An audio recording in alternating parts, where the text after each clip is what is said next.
All right. Hi, everyone, and welcome to another edition of the Bastion Roundtable. Today, we've got with us Naohide Takatani, the Managing Director for Japan and Korea at Manhattan Associates.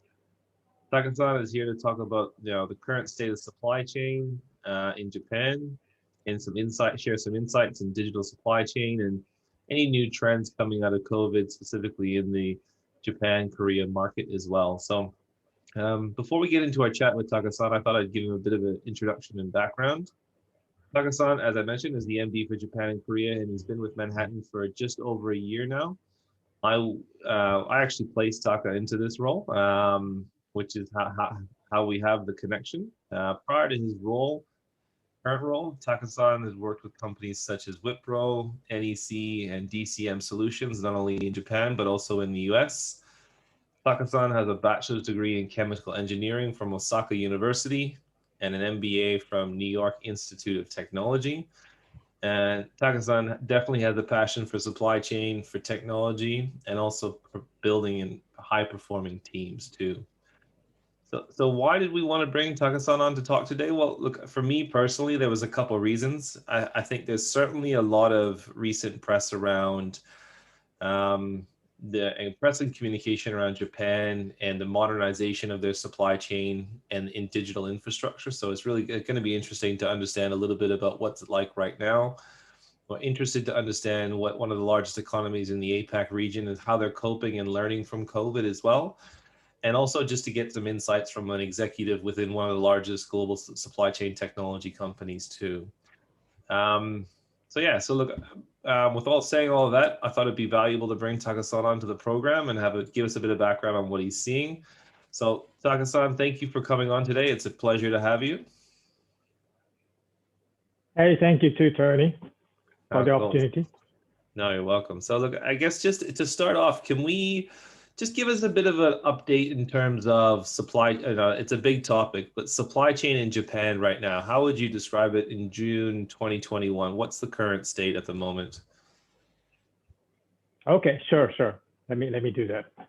So from the macro perspective, supply chain in Japan is still non-standardized, partially optimized, and very siloed. Okay. Therefore, efficiencies in logistics could be gained through standardization and consolidation of the supply chain itself. And when I say standardization, I'm talking about like use of like a packing label, standardization, receiving slips, and also consolidation vertically through like lead time adjustments, shipper carrier coordination. Horizontally will be like cross-company industry collaboration and joint deliveries. Okay.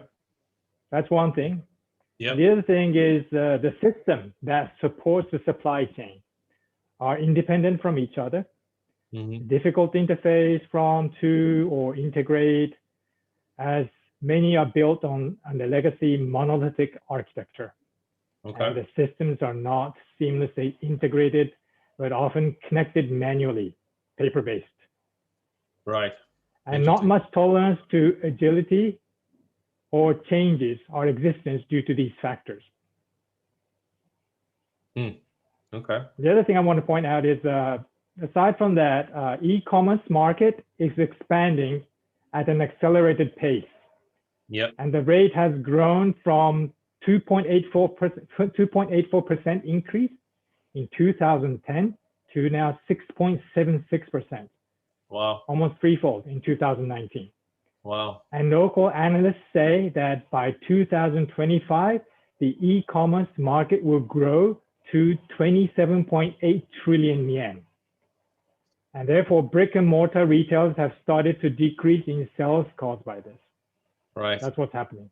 Okay. Okay, go ahead. No, you go. Sorry. I just wanted to add one more thing. Sorry. And as the logistics industry here has long been suffering from lack of, especially truck drivers. Okay. And solutions like Uber Eats, unattended delivery, and using urban public transport such as taxis for freight deliveries are becoming more common to resolve last mile delivery issues. Okay. So these are the macro trends. Interesting. Do you see a challenge of? I mean, we've talked a bit about here on the roundtable about lack of interest in supply chain. Do you see that similar trend in Japan at the moment? Do you see the younger generation not so keen on getting into the industry or not as interested in a Yeah, career yeah, in supply chain? yeah, very, very, very similar. Yes, they Okay. think yes, being part of supply chain is something that won't really make them really grow. They think if everything's been already established, and they will just be supporting the operations. That's what they think, and they don't really fully understand that this supply chain truly requires transformation, and it's a chance for them to really learn how to transform and how to start, how to actually trigger changes here. Right. One of the things I was going to ask you, so here locally specifically in Australia, but I do think even across ANZ and even Southeast Asia, the industrial property market. So obviously Manhattan has a wide range of products, not only a WMS, a TMS, an e-commerce online Mm-hmm. order management platform. But the industrial property space here in the region, in the south, south of APAC, is exceptionally hot. Like, and so industrial facilities, the technology into the DCs. Are you seeing that same level of activity in Japan and Korea at the Yes, moment? yes, yes, Yeah. yes, yes. Huge investment in DCs, especially, yes. But still, they only have DCs only kind of dedicated for like EC orders only. They don't really have something that can kind of consolidated or something similar to like dark store kind of concept. They don't still have that yet. But I think things will start to change. Huh.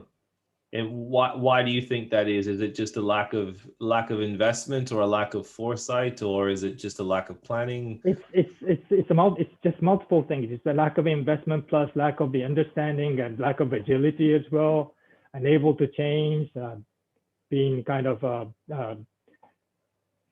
locked by whatever system they have, regulations as well. There's so many constraints here that Yeah. making Okay. everyone extremely difficult to change or move. And one of the things I know, and the next question is going to be a really high level question, so it may be difficult to answer. But in terms of obviously with Mm-hmm. who Manhattan Associates is and the position they have in the market, I assume you guys are going to get exposed to, and see some trends or see some similarities from a digital transformation perspective. Are you seeing any, consistent trends around challenges customers are having with their digital transformation or the adoption of new technologies in supply chain? Can you share any insights there? Yeah, sure. So I still think things like they've been unable to make any transformation decisions as a Hmm. whole. It's difficult because it's actually cross industrial kind of collaboration would be required for that. Right. Therefore, it's very difficult. Japan is more a consensus driven culture, and to reach Hmm. that level, you need to do a lot of so-called word called nemawashi, meaning preparation for that, and Mm. that itself really requires so many stakeholders to be convinced. So there are challenges Okay. like that, and also there are not that many people who could lead any changes. It's really been difficult. Not many people are really good in implementing something that's really creative or innovative. Those things would Yeah. actually carry some risks, which Mm. they are not really, up to yeah, get exposed to. It's interesting you say that because it definitely feels like from an investment perspective, supply chain is the go-to term right now in big corporations in terms of digital investments, infrastructure, physical assets. It definitely feels like this is the time to shine for supply chain. So there's almost, it's just sitting in my seat. I mean, we've seen unprecedented demands for talent right now across the region. And Mm-hmm. it feels like everyone's rushing to invest in their supply chain now. But then the flip side is, well, who are all these people who are going to deliver this change, right? Who are all Right, these right, right. people who are going to be? Are you seeing similar Mm-hmm. constraints in Japan? Right, right, absolutely. Especially in Japan's case, it's far more serious than other regions, I would say, because of the aging population decrease. It's been really really severe here, Sure. and Eh, Yeah. Interesting. Okay. And what about any, as I did want to ask you in terms of Manhattan, any lessons Mhm. learned coming out of COVID or ways of working that's interesting to share with the group? Not sure if it's interesting or since we're not out of COVID yet, so Sure, hard to sure. tell. But so what we learned recently is that we now understand that there are so many things that we can do remotely, right? We don't really Yeah. physically have to be there or travel to any locations, and there are so many things that could be achieved, and that itself would actually change the way people start to work and even start bringing changes to the regulation itself as well. That would Mm. actually enable us to sell our solutions easier than before, because earlier there were so many paper-based processes that the customer asked us to have these printed out instead of having shown on a computer screen, and those kind of processes will actually probably go away after COVID. I'm hoping. Yeah. Okay.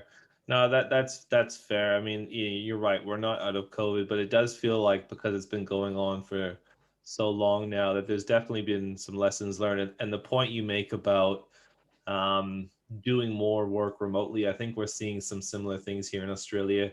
I've had a few conversations around some of the automation vendors who are implementing, robotics or conveyors or sortation Mm-hmm. systems where, you used to have engineers or specific technicians around PLC programming and things like that who there had to be a huge team on site before.